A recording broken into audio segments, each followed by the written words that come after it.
நண்பர்களே வணக்கம். நடிகர் நாகேஷ். நான் அவரை காமெடியன்னு சொல்ல மாட்டேன், குணச்சித்திர நடிகர் அப்படின்னு சொல்லுவேன். அவர் ஒரு சம்பவத்தை நம்ம கிட்ட பகிர்ந்துக்கிறாருங்க. ஒரு நாள் படப்பிடிப்பு நடந்து ஒரு 1:30 மணிக்கெல்லாம் படப்பிடிப்பு க்ளோஸ் பண்ணிட்டாங்க.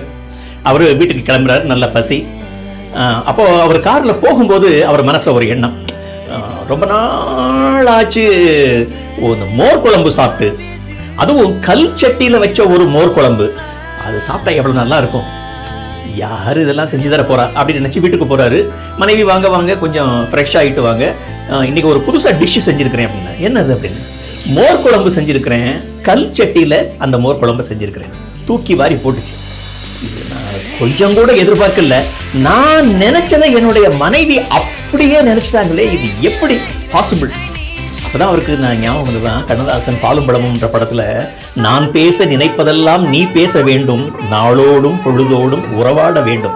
நல்ல கணவன் மனைவி இருந்தாங்க அப்படின்னாக்கா, இவர் என்ன நினைக்கிறாரோ அதை அந்த அம்மா அப்படியே நினைப்பாங்க. லவ்விங் கப்புள் அப்படின்னு நம்ம சொல்லலாம்.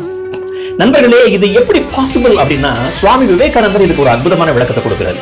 இங்க பாருங்க, thoughts are very very powerful. அதுவும் noble thoughts are still more powerful. அந்த எண்ணங்கள் ரொம்பவும் சக்தி வாய்ந்தவை.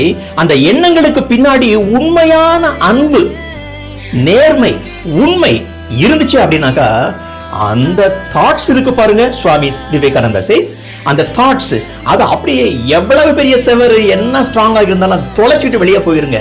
அப்படியே எல்லா ஸ்பேஸ் முழுசும் அப்படியே வியாபித்து, நீங்க யாருக்கிட்ட அந்த தாட்ஸ் போகணும்னு நினைக்கிறீங்களோ அவங்க கிட்ட அந்த தாட்ஸ் போயிருங்க. Thoughts are very very powerful. நடிகர் நாகேஷ் அவர் நினைச்ச தாட், பவர்ஃபுல் தாட், அதுக்கு பின்னாடி ஒரு நல்ல ஒரு அன்பு இருந்துச்சு, உண்மை இருந்துச்சு, நேர்மை இருந்துச்சு.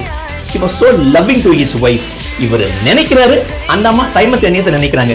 தகார்னோட இமெயில் அடிக்கிற மாதிரி இதுல ஃபேஸ்புக்கோ அல்லது நீங்க சொல்ற மாதிரி வாட்ஸ்அப்ல ஒரு மெசேஜ் அனுப்பிச்ச உடனே டகார்னு போய் சேர்ந்துருது இல்லையா, அது மாதிரி இவர் நினைச்ச உடனே அங்க போயிருங்க. Thoughts are very very powerful.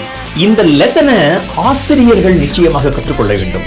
நல்ல பவர்ஃபுல் தாட்ஸ் வகுப்புல நாம சொன்னோம்னா, அந்த தாட்ஸுக்கு பின்னாடி உண்மையிலேயே ஒரு சின்சியரிட்டி ஆசிரியர்கள்கிட்ட இருந்துச்சு அப்படின்னாக்கா, ஒரு நேர்மை, உண்மை, ஒரு அன்பு மாணவர்கள் மேல இருந்ததுன்னா, அந்த தாட்ஸ், அந்த எண்ணங்கள் அப்படியே மனசுல பசுமரத்துல ஆணி அடிச்ச மாதிரி நச்சுன்னு அந்த பஞ்ச் டயலாக் மாதிரி மனசுல பதிஞ்சிருங்க. So your thoughts must be powerful.